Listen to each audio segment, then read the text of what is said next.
Now, Donald Trump was defiant yesterday following the latest shameful Democrat witch hunt, denying all 34 of the partisan criminal charges brought against him.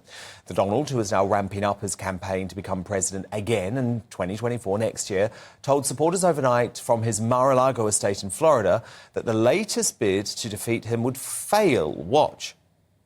Never thought anything like this could happen in America. Never thought it could happen.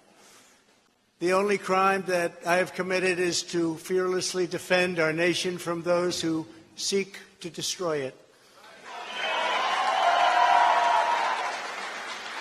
From the beginning, the Democrats spied on my campaign. Remember that? They attacked me with an onslaught of fraudulent investigations. Russia, Russia, Russia. Ukraine, Ukraine, Ukraine. Impeachment hoax number one. Impeachment hoax number two, the illegal and unconstitutional raid on Mar-a-Lago right here.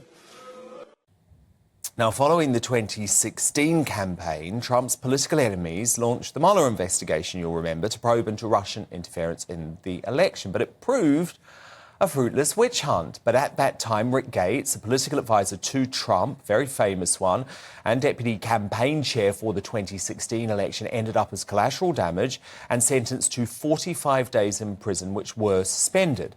Despite this, Rick remains a loyal Trump supporter. I'm delighted to say he joins me now. So, Rick Gates, do you feel like you were at the start of this criminal witch hunt against Trump?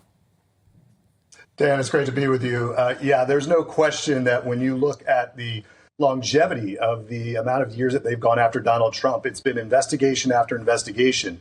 And while I was on the forefront of that, he was actually being investigated, obviously, and spied on during our campaign in 2016.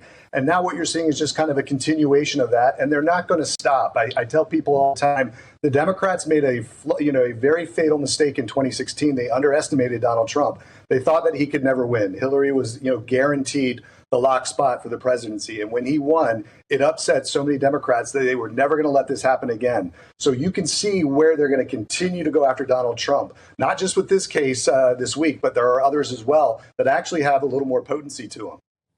And Rick Gates, what's fascinating to me is that even though you did end up being sentenced to go to jail, arguably simply for working for Donald Trump, really, that was your crime, you still support the man. You still want him to be president again. Look, I do. I support his policies. I thought he did a lot of good things for America. Obviously, don't necessarily agree with him on every personality, issue or action, but nobody does. But what he did at the core of being able to relate to people, to connect to people and represent them in kind of a process in America where people were just angry and resentful because politicians weren't getting anything done. He stepped up and he actually got stuff done. There are still moderates Democrats that appreciate that factor in them, despite some of the personality issues. Rick, you say the US justice system is being weaponized. So is this a political prosecution in New York? There's no question. I think the best way maybe that your viewers could understand it, take the indictment, take the name Donald Trump out of it, and then read the charges. Would a real prosecutor actually go after that? And the preponderance, the majority of prosecutors, Republican and Democrat alike, said absolutely not. It is weaponized. It's also election interference. And you're going to see more of it from the Democrats as we move toward the election in 2024. But, Rick, isn't there a big irony here? This has actually helped Trump in the polls, certainly in the Republican primary polling. Ron DeSantis, the Florida governor, was looking like maybe he would put up a bit of a fight. Well, not since this indictment, Trump has skyrocketed. Is this a boost to Trump's presidential hopes? Absolutely. In the short term, there is no question that he is on track to win the nomination. When we get to the general, we'll have to see what the other side looks like. But at this stage right now, he has raised over $10 million in the last 4 or 5 days. He has surged in the polls. He has built his grassroots. He's even unified elements of the Republican Party that were very much at war with him. They don't necessarily agree with him politically again, but they absolutely feel that this is political persecution and it shouldn't happen to anybody, Republican or Democrat. So Rick Gates, that's the politics, right? But can we talk about the personal for a moment when it comes to Trump? Because you know the guy incredibly well. How is he coping with this? What is the personal pressure on him? And how significant do you think it was that Melania Trump was not by his side at Mar-a-Lago last night? Because it must be difficult for her, given the allegations involve this porn star, Stormy Daniels, and raise into question aspects of their marriage. Yeah, look, I can tell you in the time that I spent with him, he was very close to Melania, is close to Melania. And I can tell you that Melania has one mission, and that is to protect her son. And that is exactly what she's doing. So I would not read into the fact that she's not by his side every step of the way. In fact, a lot of us that were involved in this, we didn't want our entire families to be center stage because they're constantly being attacked.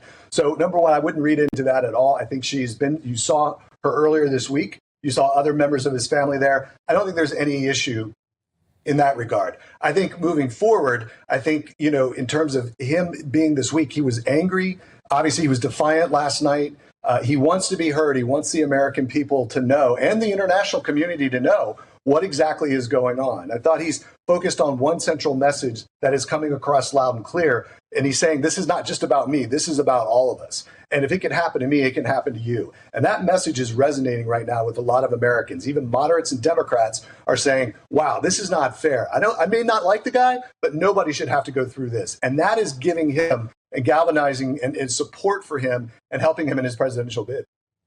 Absolutely fascinating stuff. Brilliant analysis. Thank you so much. That's Rick Gates, obviously the former deputy campaign chair to Donald Trump, knows him very, very well. So it was really interesting.